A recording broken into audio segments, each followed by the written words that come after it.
بسم اللہ الرحمن الرحیم۔ السلام علیکم۔ حضرت محمد صلی اللہ علیہ وسلم کی زندگی کے تمام واقعات یہاں بیان کیے جا رہے ہیں۔ آپ سے گزارش ہے کہ تمام واقعات سننے کے لیے ہمارا چینل سبسکرائب کریں، نوٹیفیکیشن کے لیے بیل کا بٹن دبائیں تاکہ نئی آنے والی ویڈیوز کا نوٹیفیکیشن مل سکے۔ معرکہ بنی نذیر۔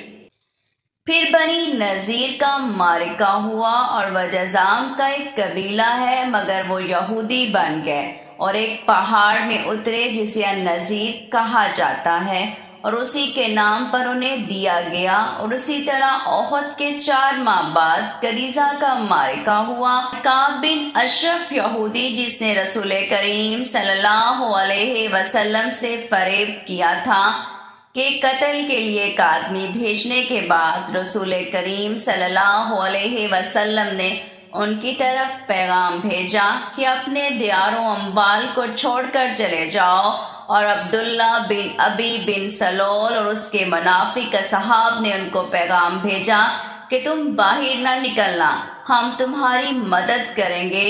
پس وہ نہ نکلے تو رسول کریم صلی اللہ علیہ وسلم عصر کے بعد ان کی طرف گئے اور ان سے جنگ کی، اور ایک جماعت ان میں سے قتل ہو گئی اور عبداللہ بن ابی بن سلول اور اس کے اصحاب نے ان کو چھوڑ دیا۔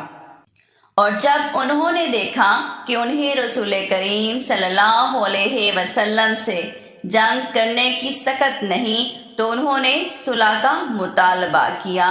پس آپ صلی اللہ علیہ وسلم نے ان سے اس شرط پر مصالحت کی کہ وہ اپنے شہروں سے نکل جائیں اور ان کے اونٹ ان کا جو گھٹیا سامان اٹھا سکتے ہیں وہ اپنے ساتھ لے جائیں، اور وہ اپنے ساتھ سونا اور چاندی اور ہتھیار نہ لے جائیں۔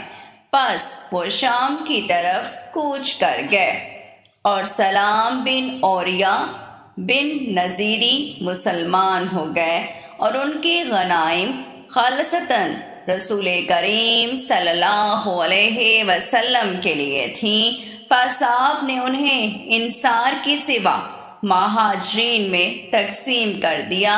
ہاں، انصار کے 2 آدمیوں حضرت ابو دجانہ اور حضرت سہل بن حنیف کو غنائم سے حصہ ملا۔ ان دونوں نے ضرورت کی شکایت کی تھی، اور اس جنگ میں مسلمانوں نے کھجور کی شراب پی اور مدہوش ہو گئے، اور شراب کی تحریم کا حکم نازل ہوا۔